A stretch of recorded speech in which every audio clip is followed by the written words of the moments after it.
In a small town riddled with systemic corruption, a successful black CEO becomes the target of a racist police officer bent on intimidation and abuse of power.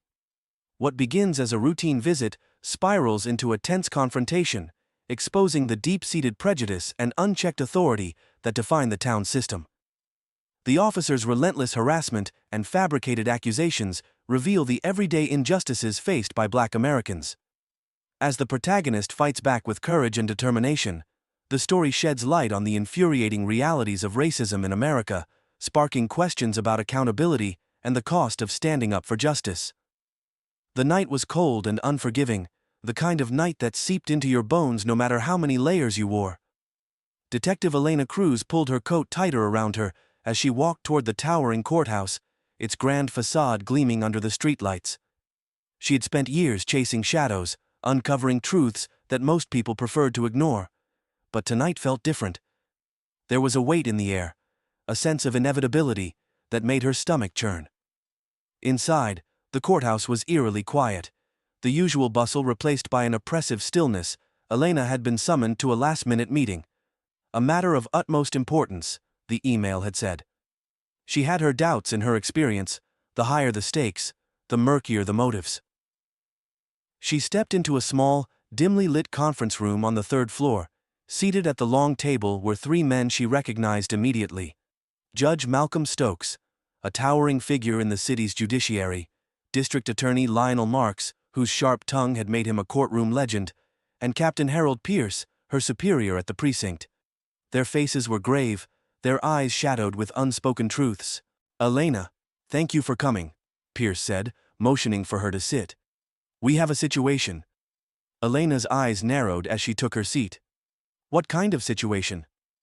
Pierce glanced at Stokes, who leaned forward, his hands clasped tightly on the table. "There's been a breach," the judge said, his voice low. "A series of sealed records, cases that were meant to remain confidential, have been leaked." Elena's heart skipped a beat. Leaked records were always dangerous, but the way Stokes said it made her blood run cold. "What kind of records?" she asked. Marks exchanged a look with Stokes before answering. "Cases involving high-ranking officials, police misconduct, backdoor deals." Elena felt a knot form in her stomach. "And you think this breach came from inside?" Pierce nodded, his expression grim. "There's no doubt whoever did this knew exactly where to look." Elena leaned back, her mind racing. If what they were saying was true, this wasn't just a data leak. This was a threat to the entire system, and the people who upheld it. And if someone was willing to expose that, it meant they weren't afraid of the consequences. It also meant they were in serious danger. "What do you need me to do?" Elena asked. Pierce hesitated. "Find out who did this, and contain it." Elena's jaw tightened. She knew what contain meant in their world. It wasn't about justice, it was about control. "I'll find them," she said, her voice steady. "But I won't bury the truth." The room fell silent, the tension thick enough to cut with a knife. For a moment, no one spoke, the weight of Elena's words hanging heavy in the air. Finally, Stokes broke the silence. "Detective Cruz," he said, his tone clipped, "you do well to remember who you're dealing with." Elena met his gaze without flinching. "And you do well to remember who I am." As she left the room, her mind churned with questions. Who had leaked the records? What secrets did they hold? And how far would the people in power go to keep them hidden? Whatever the answers, Elena knew one thing for certain. She was stepping into a fight she couldn't afford to lose. The heavy aroma of freshly brewed coffee filled the air, mingling with the faint scent of fried bacon and the sugary allure of homemade pie. The Cloverleaf Diner sat at the edge of town, a relic of simpler times with its chrome trim and red leather booths. It wasn't the kind of place where one might expect to find Langston Reed, the CEO of Apex Innovations, a billion-dollar tech company known for its groundbreaking advancements in renewable energy. But here he was, seated at a corner booth, dressed in a plain black sweater and jeans. Langston nursed a cup of coffee that had gone lukewarm, his gaze fixed on the window. Outside, the winter wind howled against the glass, rattling the neon sign that read, "Open 24 hours." Langston had always found solace in places like this. Despite his immense wealth and influence, He preferred the unassuming over the extravagant. The boardrooms and private jets might have been his reality, but the hum of an old jukebox and the clink of mismatched coffee mugs reminded him of where he came from. It was a modest upbringing in South Carolina. His mother a schoolteacher, his father a mechanic.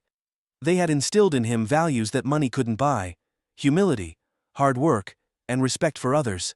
Tonight, however, that solace was elusive. The events of the past week had weighed heavily on him. Apex Innovations had been under fire after Langston publicly called out several corrupt politicians who were stalling environmental policies in exchange for corporate kickbacks. His speech had gone viral, praised by some as courageous and condemned by others as reckless. Anonymous threats had followed, warning him to back off. He hadn't. Of course, Langston Reed wasn't the type to bow to intimidation. As the waitress approached, Langston offered her a warm smile. "Another coffee, please," he said, his voice calm and steady. "Coming right up," she replied, her tone polite but distant. She didn't meet his eyes, and Langston noticed the tension in her shoulders as she hurried away. He chalked it up to the late hour, it was almost midnight, and returned his gaze to the window. The diner was nearly empty. Aside from the waitress and the cook visible through the open kitchen, there were only two other patrons. An older man seated at the counter, hunched over a newspaper, and a younger man in a flannel shirt who sat a few booths away, scrolling through his phone. The quiet was punctuated only by the low hum of the diner's heater and the occasional crackle of the kitchen's grill. Langston was used to blending into the background in places like this, but tonight he felt the weight of unseen eyes. It wasn't paranoia, it was instinct. Years of navigating boardroom politics and public scrutiny had sharpened his ability to sense tension, and something about the atmosphere had shifted. The door swung open, and a gust of cold air swept through the diner. Two men walked in, their boots heavy on the linoleum floor. They were local. Langston could tell by the way they carried themselves, casual but with an air of familiarity that marked them as regulars. One of them, a tall man with a shaved head, scanned the room before his gaze settled on Langston. The faintest flicker of recognition crossed his face before he turned to his companion, muttering something under his breath. Langston didn't react outwardly, but his senses went on high alert. He kept his expression neutral as the two men chose a booth a few seats away. They sat with their backs to him, but their conversation, though low, carried across the quiet diner. "I'm telling you, that's him," the bald man said, his voice barely above a whisper. "So what big-shot CEO slumming it out here?"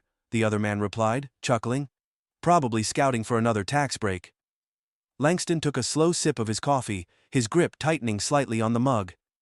He was no stranger to assumptions about his success, especially in small towns like this one. It wasn't just his wealth that drew suspicion, it was his presence. A black man in a position of power didn't fit the narrative some people clung to. The waitress returned with his refill, setting the cup down with a clink. "Anything else for you tonight?" she asked, her tone polite but rushed. "No, thank you," Langston said with a nod. She hesitated for a moment, her eyes darting toward the two men before she quickly walked away. Langston caught the look and felt his stomach tighten. Something was brewing, and it wasn't the coffee. As he took another sip, the door to the diner opened again, this time admitting a figure Langston recognized immediately. Officer Daniels. The local sheriff's deputy was a broad-shouldered man with a thick mustache and an air of authority that often tipped into arrogance. Langston had encountered him before during a town hall meeting about Apex's proposed community outreach programs. Daniels had made his disdain clear, questioning why someone like Langston would care about a little place like this. Daniels' eyes scanned the room before landing on Langston. A slow, smug smile spread across his face as he approached the booth. "Evening," Daniels said, his voice carrying a practiced politeness that felt anything but genuine. "Didn't expect to see you here." Langston looked up, meeting Daniels' gaze evenly. "Good evening, officer, just passing through." "Passing through, huh?" Daniels said, crossing his arms. "Funny, you don't strike me as the passing through type." Langston held back a sigh. He'd seen this routine before, the subtle prodding, the veiled accusations. It was a game of power, one that Daniels seemed to enjoy playing. "Just grabbing a late-night coffee," Langston replied. "Anything wrong with that?" Daniels chuckled, but there was no humor in it. Not at all. Just making conversation. The two men at the nearby booth exchanged glances, their murmured conversation halting as they watched the exchange. The waitress hovered near the counter, her movements jittery as she stacked plates. Daniels leaned in slightly, lowering his voice. You know, a man like you attracts attention in a place like this. Langston set his coffee cup down with deliberate calm. I've noticed, he said, his tone steady. The tension was palpable now, thick enough to cut with a knife. Langston's mind raced, weighing his options. He could de-escalate, deflect, and move on, or he could stand his ground, knowing full well the risks. He chose the latter. Is there something I can help you with, officer? Langston asked, his voice firm but measured. Or are we just having a chat? Daniels's smile faltered, replaced by a flicker of irritation. Just making sure everything's in order, he said. You know how it is. Langston didn't reply, letting the silence stretch. The weight of his gaze seemed to unsettle Daniels, who straightened and took a step back. Well, enjoy your coffee, Daniels said finally, his tone clipped. But don't stay too long. Places like this, they're not always as welcoming as they seem. With that, he turned and walked away, tipping his hat to the waitress as he passed. The two men at the booth chuckled quietly, their eyes lingering on Langston. Langston exhaled slowly, the muscles in his shoulders tense. He'd expected pushback from the powerful figures he'd exposed, but he hadn't anticipated this level of hostility from people who barely knew him. It wasn't just about his money, or his position. It was about what he represented, change, accountability, a disruption to the status quo.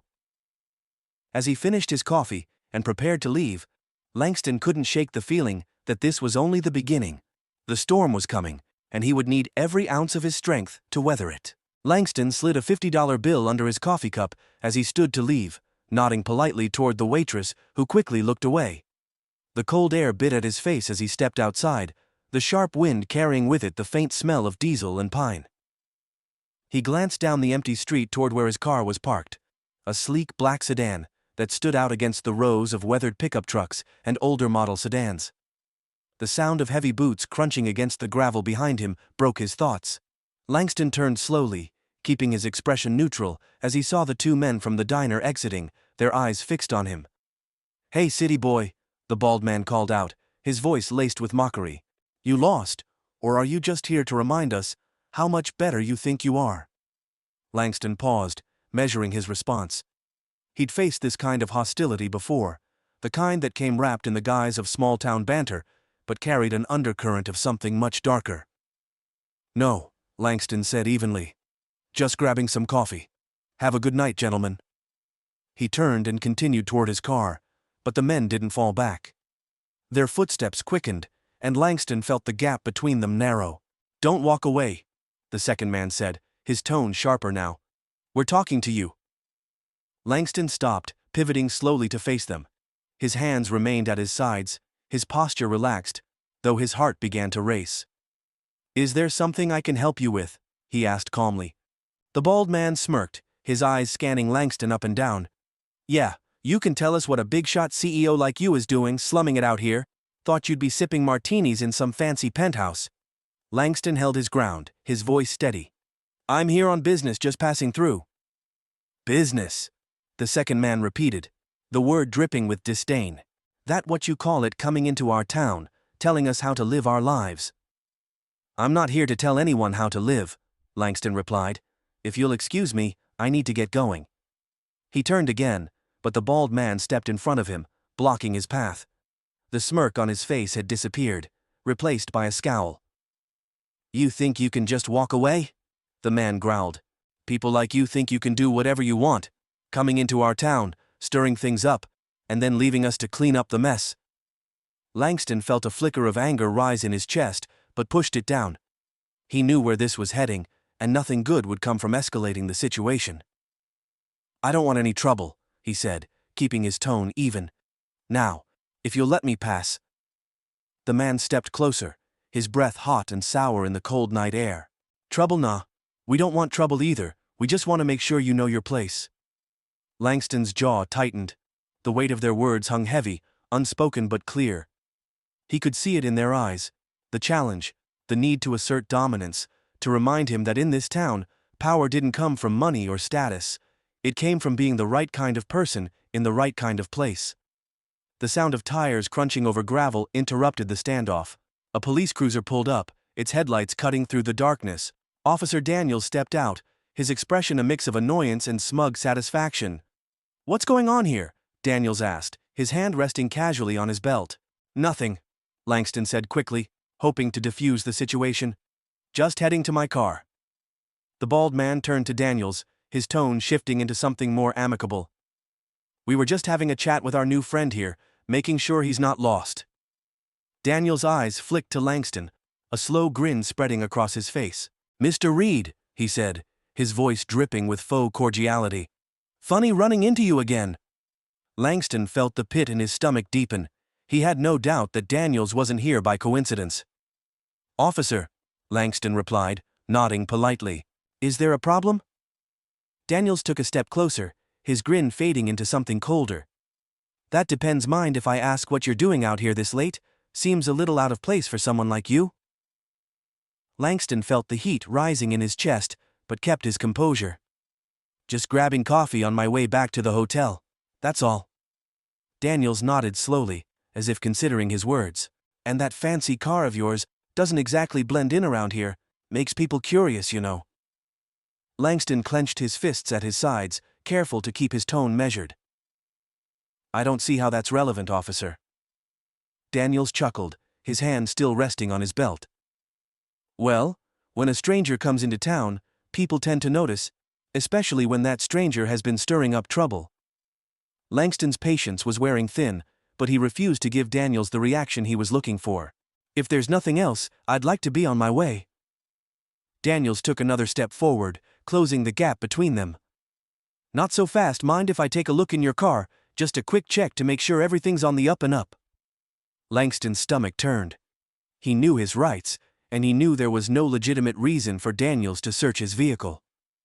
"I'm afraid I can't allow that, officer, unless you have a warrant." Daniels' grin widened, but it didn't reach his eyes. "You know, refusing a request like that can look suspicious." "Or it can look like I'm exercising my rights," Langston replied evenly.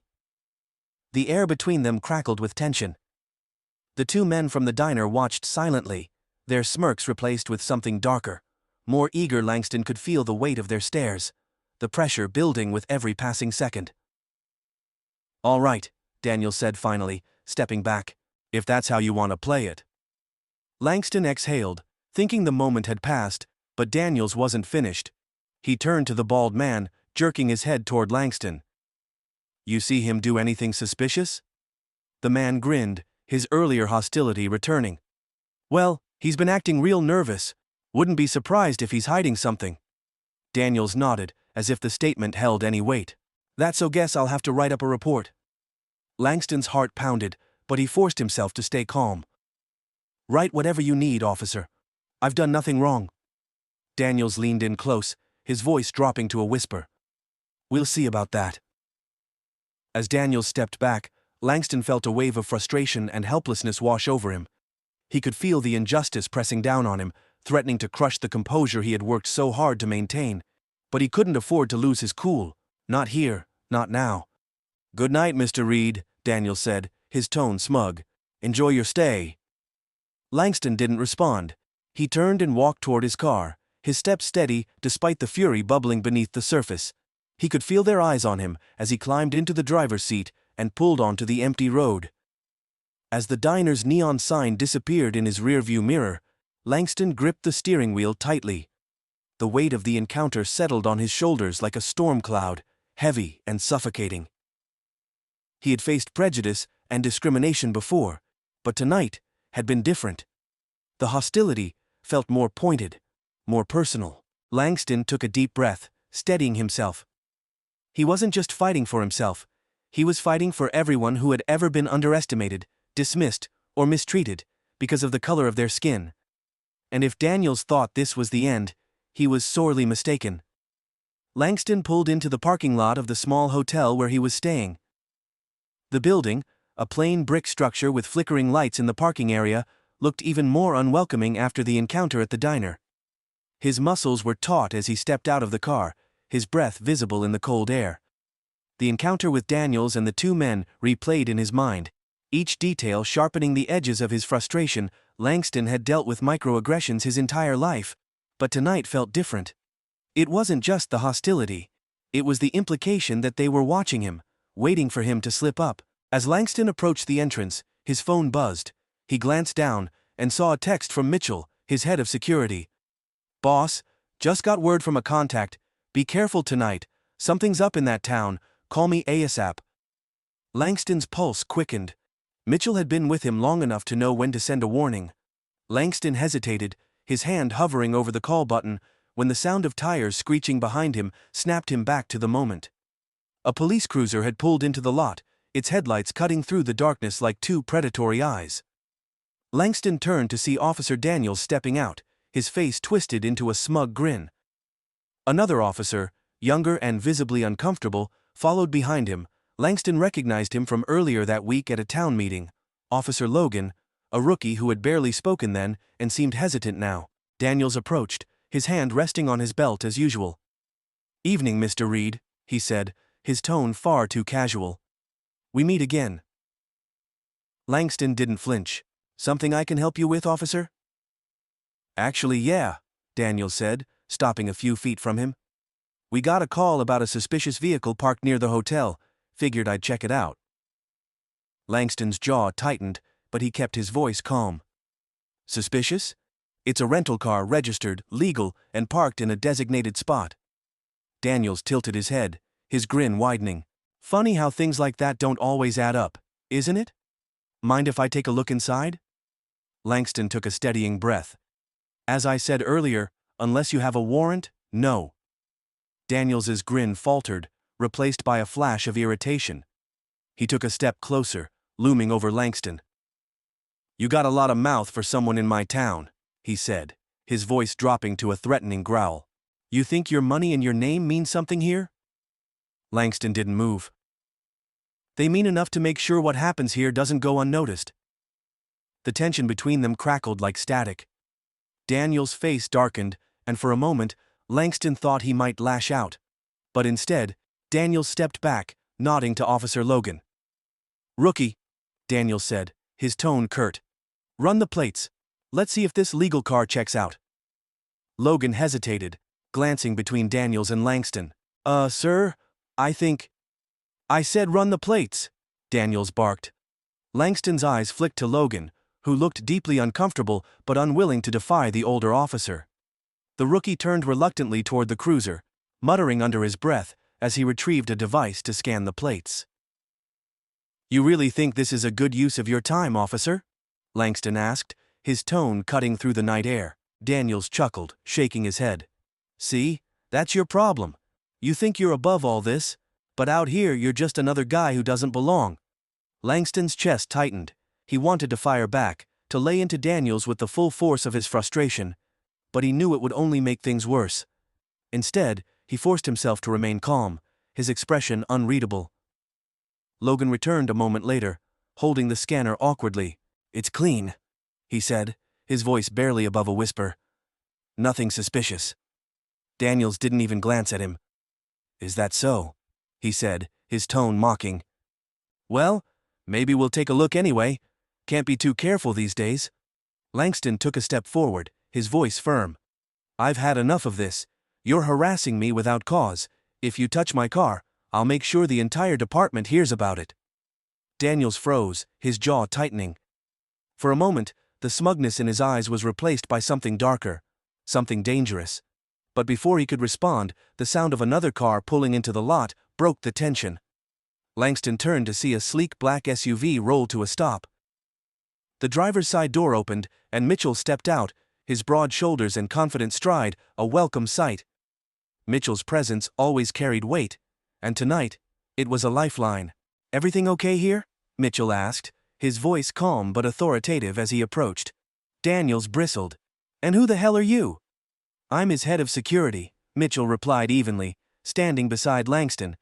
"And I'd like to know why my client is being harassed." Daniels's lips curled into a sneer. "Your client is acting suspicious, so we're doing our job."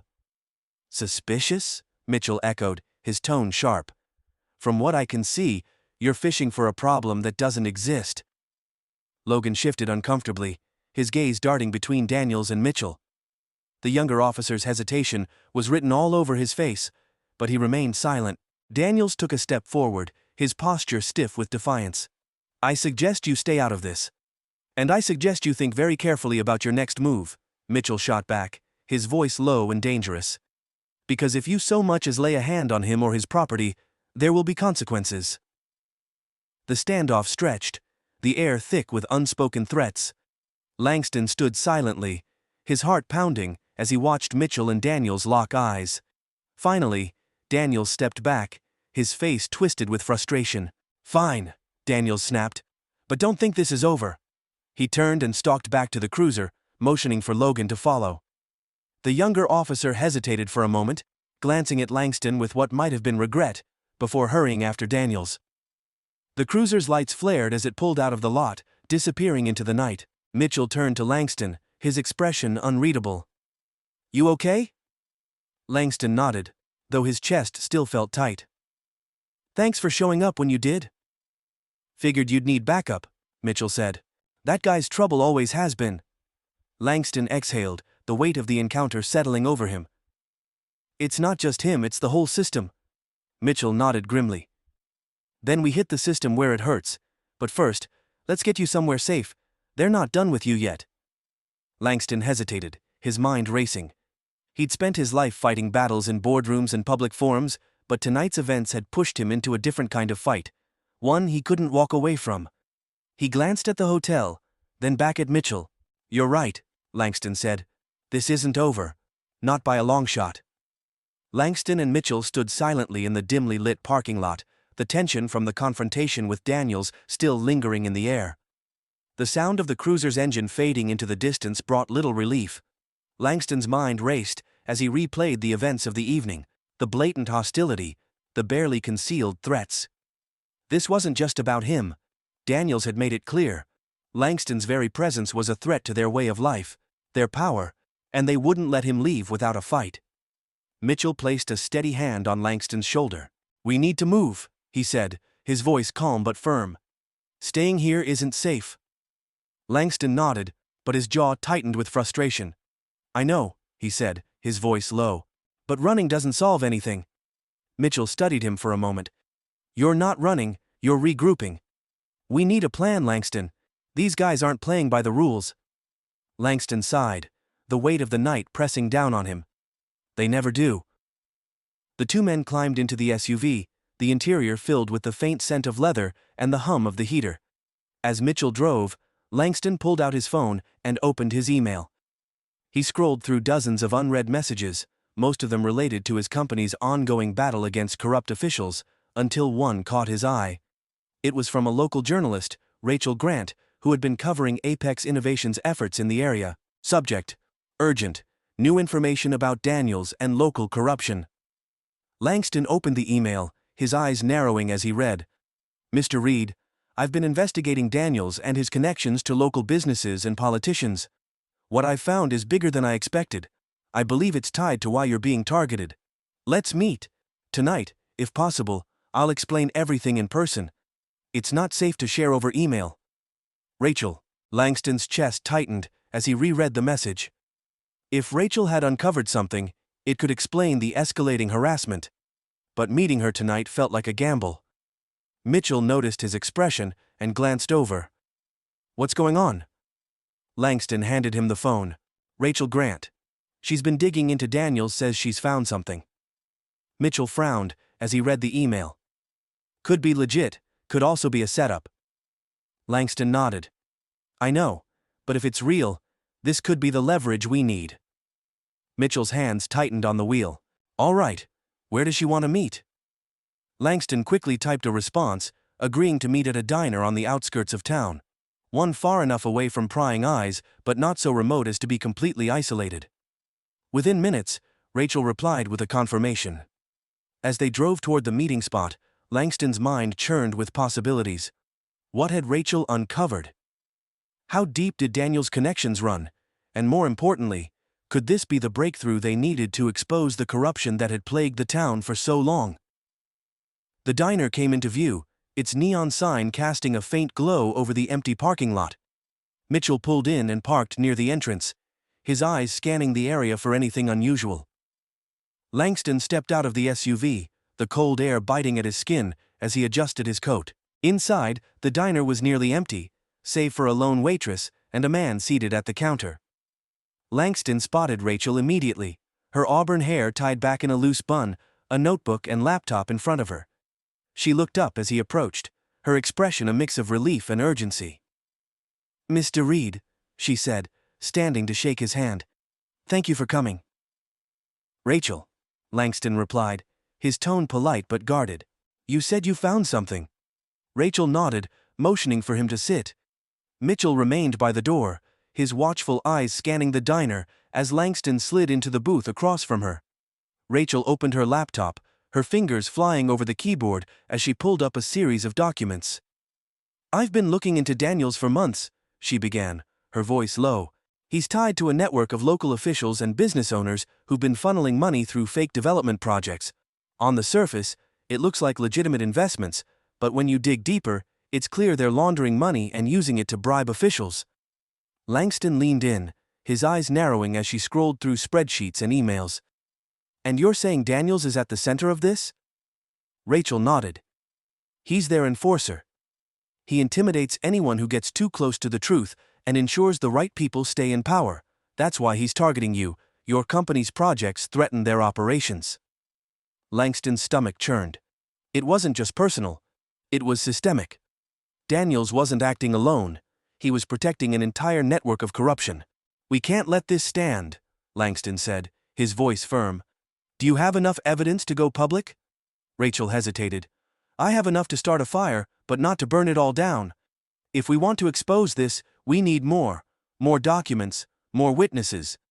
Langston nodded, his mind racing. "What about Daniel's own records, his phone, his emails?"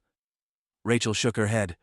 "He's careful, keeps most of it off the grid, but I have a source who says there's a backup server in the precinct, if we could access it." A sudden movement caught Langston's attention.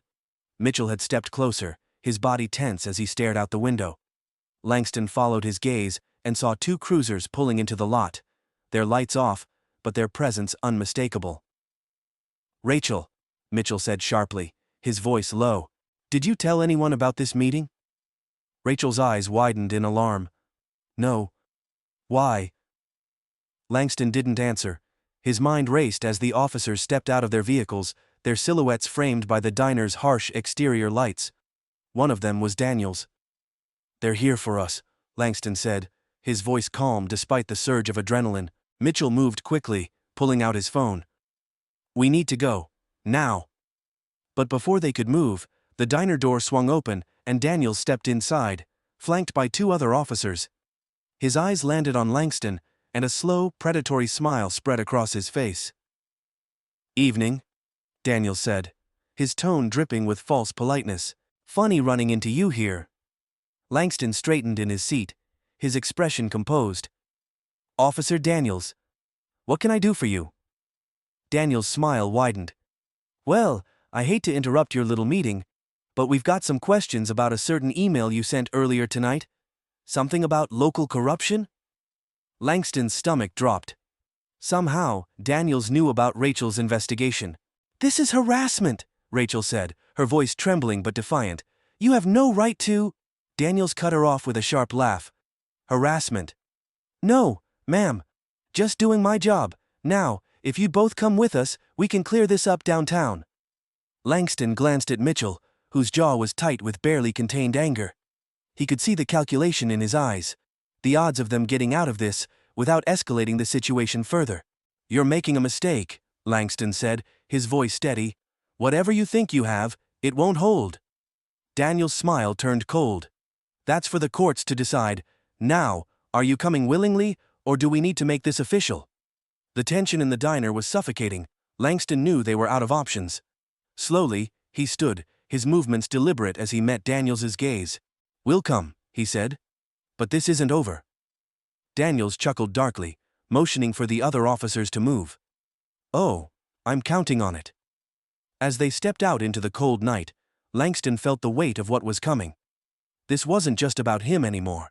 It was about the truth. And no matter what it took, he would make sure it saw the light of day. The stark white light of the interrogation room cast harsh shadows across the table, illuminating the tension that hung heavy in the air. Langston sat rigid in the metal chair, his wrists resting on the cold surface of the table. Across from him sat Officer Daniels, his smug grin a sharp contrast to the young Officer Logan, who hovered uneasily by the door. Daniels leaned back in his chair, arms crossed, savoring the moment. "You know, Mr. Reed," he began, his voice dripping with mock politeness. "You're in a lot of trouble emails like the one your friend here sent." He motioned toward Rachel, who was being questioned in another room. "Well, they raise a lot of questions." Langston met Daniels' gaze, his own steady and unflinching. "You're fabricating this, Daniels. You're trying to silence anyone who gets too close to the truth." Daniels' grin widened. "Truth?" he sneered. "The only truth is that you've been sticking your nose where it doesn't belong. People around here don't take kindly to that." Langston's jaw tightened, but he refused to rise to the bait. Instead, he shifted his focus to Officer Logan, whose nervous movements betrayed his discomfort. "Logan," Langston said evenly, "you're better than this. You know what's happening here isn't right."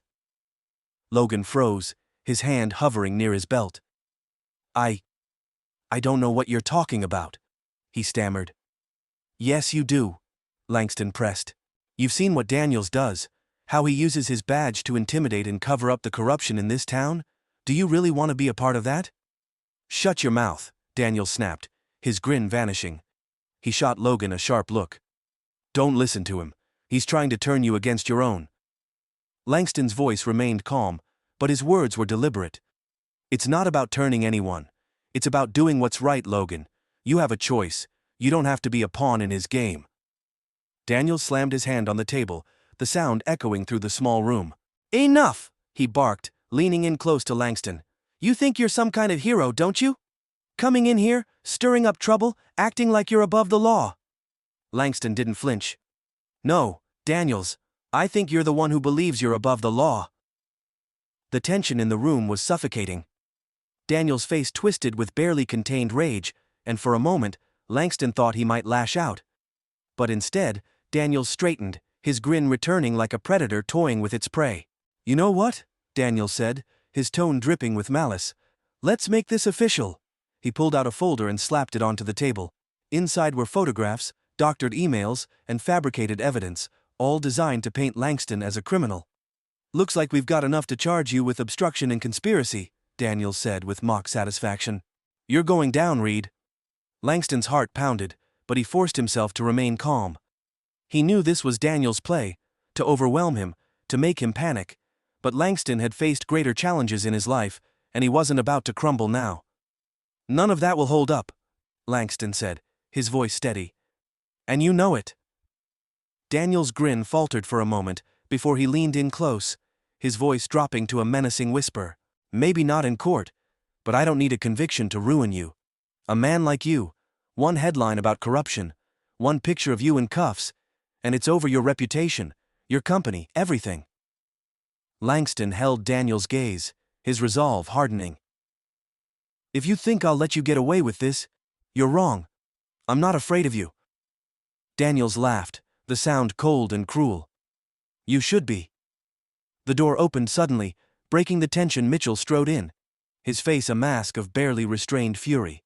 Behind him was Harris, the senior officer from another precinct who had clashed with Daniels before.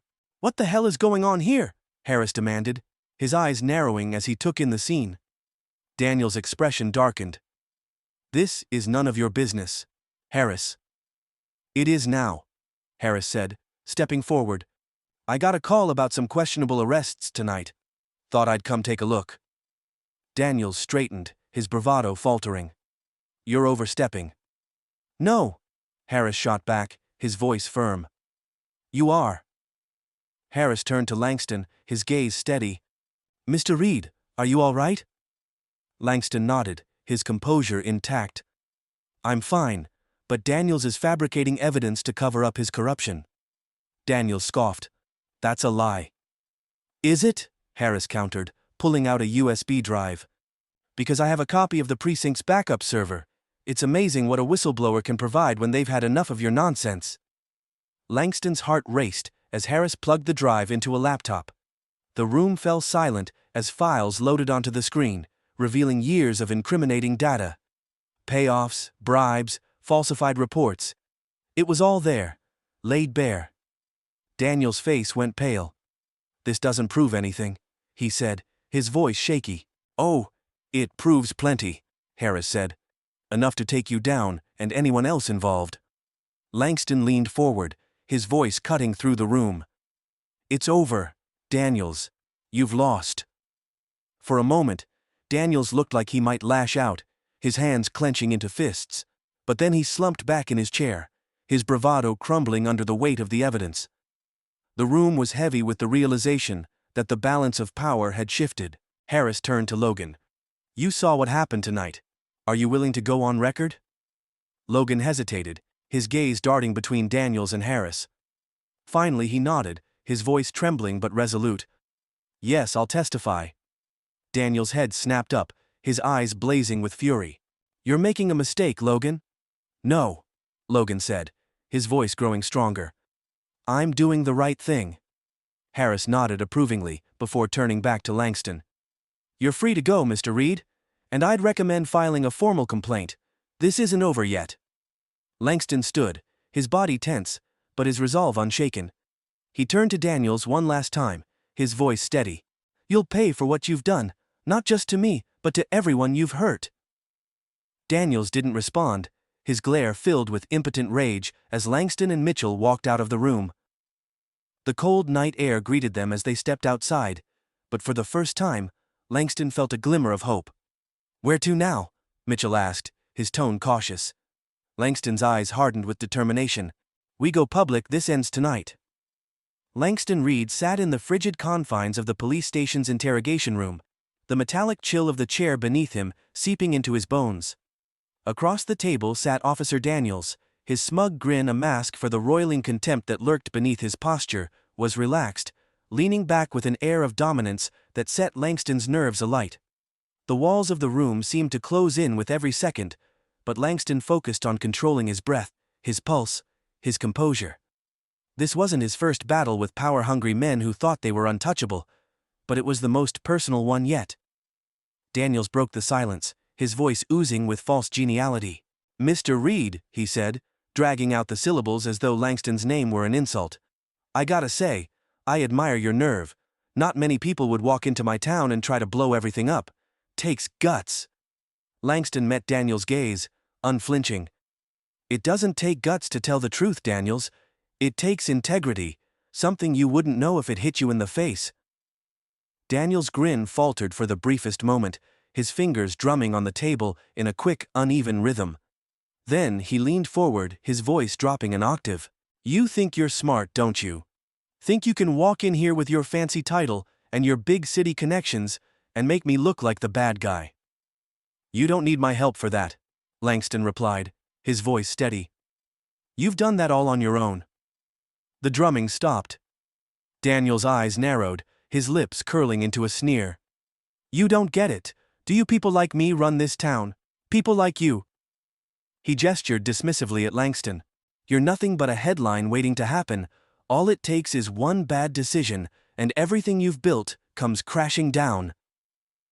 Langston felt the familiar surge of anger bubbling under the surface, but he forced himself to remain calm. He leaned back in his chair, folding his hands deliberately on the table. That's the difference between us, Daniels. You think power comes from fear and intimidation. Real power comes from standing for something. Daniels laughed, the sound hollow and grating. Spare me the sermon, preacher. Out here, power's about who's willing to do what it takes. And trust me, I'll do whatever it takes to make sure you regret stepping into my town. The door behind Daniels creaked open, and Rachel Grant stepped inside, her face pale but resolute. Mitchell followed close behind her, his presence a silent declaration of strength. Rachel's laptop was tucked under her arm, and Langston could see the determined set of her jaw as she glanced between him and Daniels. What's this? Daniels asked, his grin returning, though it didn't reach his eyes. Your cheerleading squad? Something like that, Langston said. You remember Rachel, don't you? She's the journalist who uncovered your little operation. Daniel's grin vanished. His gaze flicked to Rachel, then back to Langston. I don't know what you're talking about. Oh, I think you do, Rachel said, her voice steady despite the tremor in her hands. She set the laptop on the table and opened it with a swift motion. This is your downfall, Daniels. On the screen were spreadsheets, emails, and financial records, all pointing directly to Daniels' involvement in a web of corruption that stretched far beyond the town. Payments from local businesses, falsified police reports, and bribes from politicians lined the screen in damning detail. Daniels' face twisted in fury, but before he could respond, the door opened again. Officer Logan stepped in, his eyes darting nervously between the occupants of the room. He looked younger than ever, but there was a determination in his stance that hadn't been there before. Logan! Daniels barked. What the hell are you doing here? Logan squared his shoulders, his voice trembling but firm. I'm here to do the right thing. Daniels stood abruptly, his chair screeching against the floor. You don't know what you're talking about. Get out before you say something you'll regret. Logan didn't move. Instead, he pulled out a flash drive and held it up. This has everything, he said, looking at Langston. Backup files, incident reports, everything Daniels thought he erased. Daniels lunged toward Logan, his face a mask of rage, but Mitchell stepped between them, his broad frame an unmovable wall. Not so fast, Mitchell said, his voice low and dangerous. Daniels glared at Mitchell, his chest heaving. You think you can walk in here and take me down? You're nothing, all of you. Langston rose from his chair, his gaze fixed on Daniels. We're not nothing, Daniels. We're the people who won't let you hide behind your badge anymore. Daniels' breathing was ragged as he looked around the room, his bravado slipping. You have no idea what you're up against. This isn't just about me. You'll never win. Langston stepped closer, his voice calm, but laced with steel. Maybe not tonight, but the truth is out there now. And it's bigger than you. Daniels sneered, but there was a flicker of doubt in his eyes. He turned toward the door, his movement stiff and jerky. This isn't over, he muttered as he stormed out, slamming the door behind him. The room fell silent, the weight of the moment settling over them. Rachel exhaled sharply, her hands shaking as she closed her laptop. That was intense. Langston turned to Logan, who still clutched the flash drive like a lifeline. You did the right thing, Langston said. This took courage. Logan nodded, though his hands trembled. I couldn't stay silent anymore. Mitchell clapped a hand on Logan's shoulder. You're a good man, Logan. Don't let anyone tell you otherwise. Langston's phone buzzed, and he glanced down to see a text from Harris, the senior officer who had been quietly aiding their efforts. Got everything we need.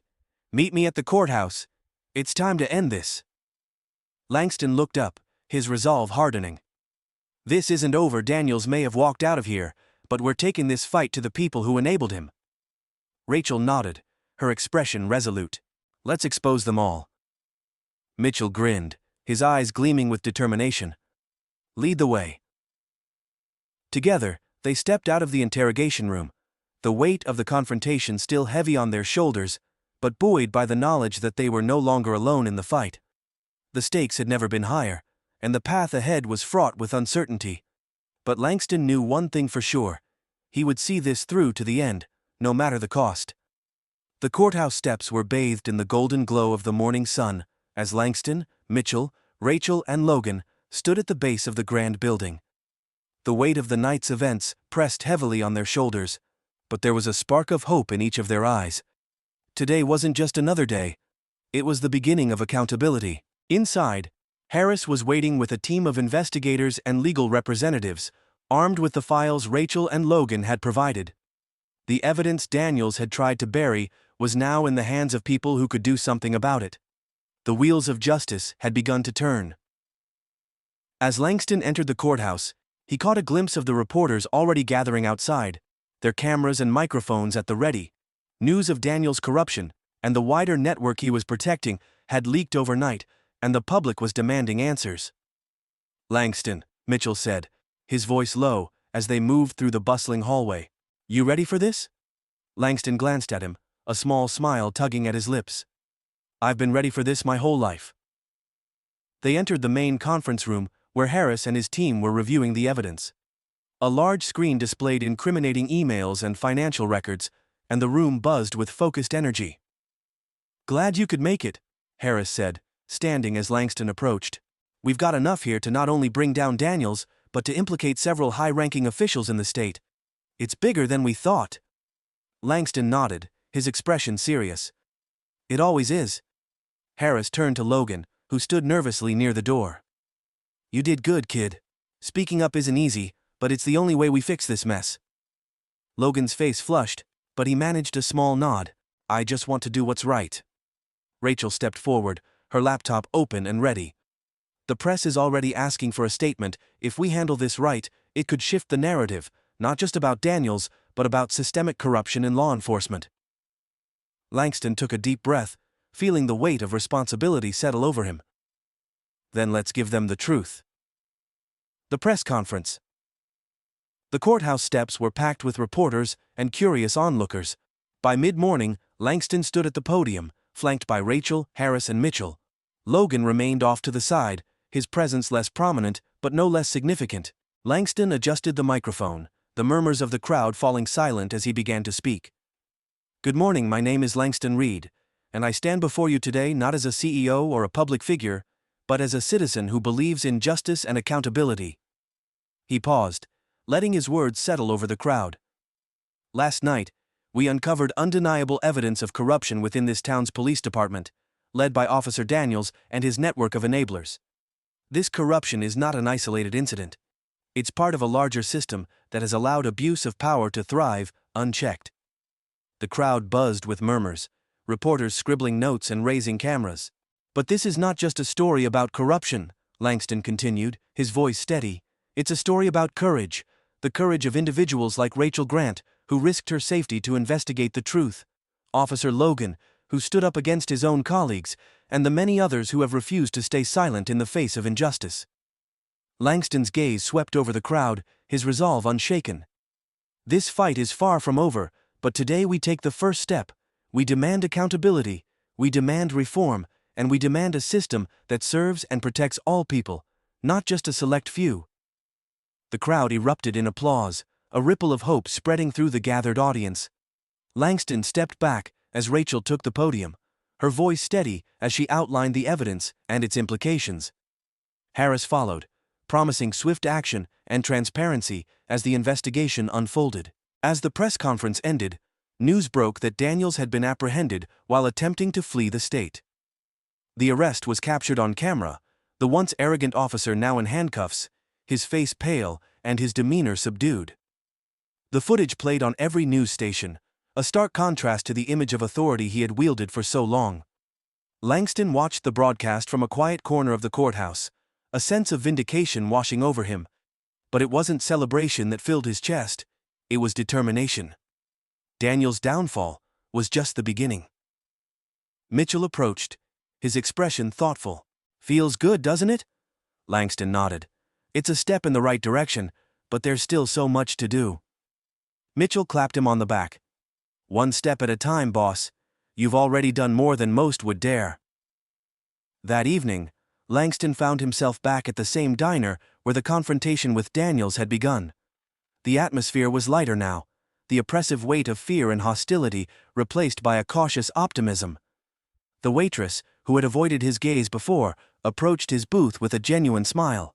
"Coffee's on the house," she said, placing the cup in front of him. Langston looked up, surprised. "Thank you." She hesitated for a moment, then added, "What you did, it means a lot to people around here. Not everyone's brave enough to stand up to someone like Daniels." Langston nodded, humbled by her words. Sometimes, all it takes is one person to start a change. As she walked away, Langston stared out the window, his reflection mingling with the glow of the streetlights. He had spent his life fighting battles in boardrooms and on stages. But this fight, this deeply personal battle, had reshaped him. It had reminded him of the power of persistence, of the importance of standing firm, even when the odds seemed insurmountable. In the weeks that followed, the town underwent a transformation. Investigations into Daniels' network uncovered widespread corruption, leading to the resignation of several officials and the implementation of new oversight measures. Town hall meetings were held, giving citizens a voice in reshaping their community. The story gained national attention, sparking conversations about systemic reform and the role of accountability in law enforcement. Langston continued to advocate for change, using his platform to amplify the voices of those who had been silenced for too long. Rachel's reporting garnered widespread praise, earning her a national award for investigative journalism. Logan, once hesitant and unsure, became a symbol of integrity within the force, inspiring other officers to follow his lead. Late one night, Langston sat in his office, surrounded by stacks of documents and plans for a new initiative. Mitchell entered, a knowing smile on his face. "Burning the midnight oil again?" Mitchell asked. Langston chuckled. "You know me, always another fight to win." Mitchell raised an eyebrow. "What's next?" Langston leaned back in his chair, his gaze distant but focused. "We take this nationwide. Daniels was just one part of a much bigger problem. If we can do this here, we can do it anywhere." Mitchell nodded, his smile widening. "Count me in." Langston turned back to his work, a renewed sense of purpose driving him forward. The road ahead was long, but he wasn't walking it alone. Together, they would continue to push for justice, one battle at a time. The quiet hum of Langston's office was interrupted only by the rhythmic tapping of his fingers against his desk. A stack of papers lay before him, proposals, policy drafts, and a list of grassroots organizations eager to join his newly launched initiative for justice reform. The events of the past weeks had left him physically drained but emotionally charged. He had faced a storm of corruption, and while the clouds had begun to part, the journey ahead was far from over. Langston leaned back in his chair, his eyes scanning the framed photos on the wall. One showed him at the ribbon-cutting ceremony for Apex Innovation's first renewable energy plant. Another captured his parents, their hands intertwined, their smiles bright with pride. These images were more than memories. They were reminders of why he fought so hard to create change. For most of his life, Langston had believed his role was to lead by example, to show that success and integrity could coexist in a world often dominated by cynicism and greed.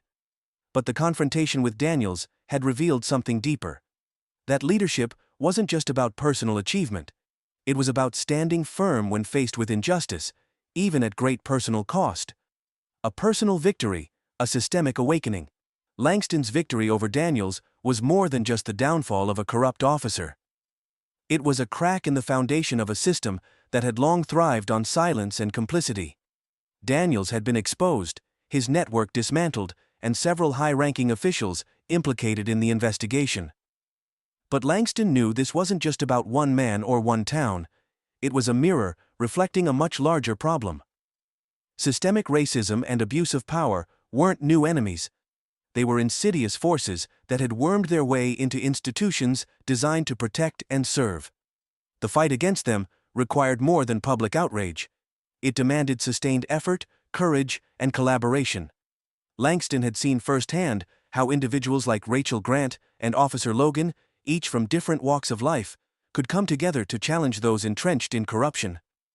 It gave him hope that change, while slow, was possible. Langston's thoughts turned to Logan, whose decision to come forward had taken incredible bravery. Logan had risked everything, his career, his reputation, to do what was right. In a private conversation after Daniels' arrest, Logan admitted he hadn't realized how complicit he'd been in upholding a broken system until Langston challenged him to see it differently. "You didn't just fight back," Logan had said. "You made me realize I could too." Growth through adversity. The confrontation had also reshaped Langston himself. He'd always considered himself a man of resilience, but this ordeal had tested him in ways he hadn't anticipated. Facing Daniels had been a visceral reminder that his status and achievements didn't shield him from prejudice. His calm exterior during those tense moments in the diner and interrogation room had masked a deep well of anger and frustration. But instead of succumbing to those emotions, he had channeled them into strategy, persistence, and ultimately, action. Langston had also learned the value of community. He wasn't alone in this fight. People like Rachel, Mitchell, and Harris had stood beside him, each contributing their skills and courage to the cause. It reinforced his belief that progress wasn't achieved in isolation but through collective effort. The ripple effect news of Daniel's arrest and the corruption scandal spread far beyond the town. Media outlets picked up the story. Sparking a national conversation about accountability in law enforcement, Langston used the momentum to launch a campaign focused on transparency and reform, partnering with organizations that advocated for marginalized communities. The initiative quickly gained traction, drawing support from activists, policymakers, and ordinary citizens eager to see change. In the town itself, the aftermath of Daniel's exposure was palpable. Town hall meetings became forums for open dialogue, where residents voiced their concerns without fear of retaliation. The police department underwent significant restructuring, with new leadership committed to restoring trust. Logan, despite initial backlash from some colleagues, became a symbol of integrity, proving that change could come from within the system.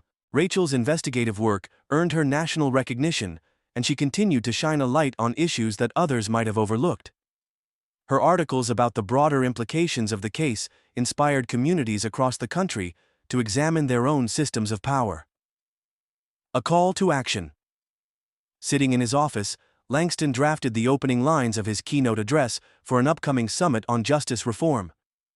Change begins with a choice to see what others ignore, to speak when silence is easier, and to act when the odds seem insurmountable.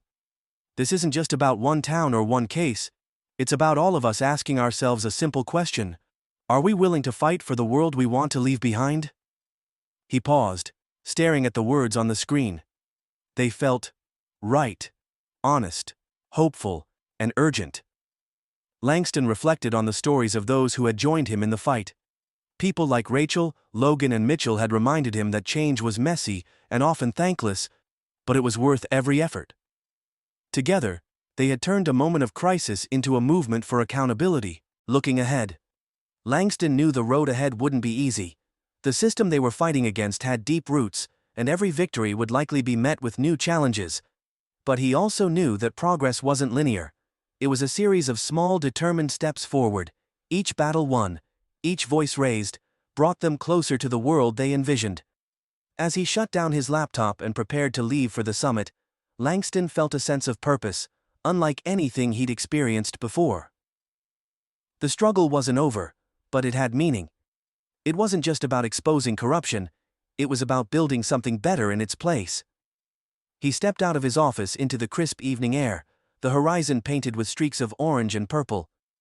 The city lights twinkled in the distance, a reminder of the countless lives his work aimed to impact. Langston took a deep breath, his resolve firm. This wasn't the end of the story, it was only the beginning.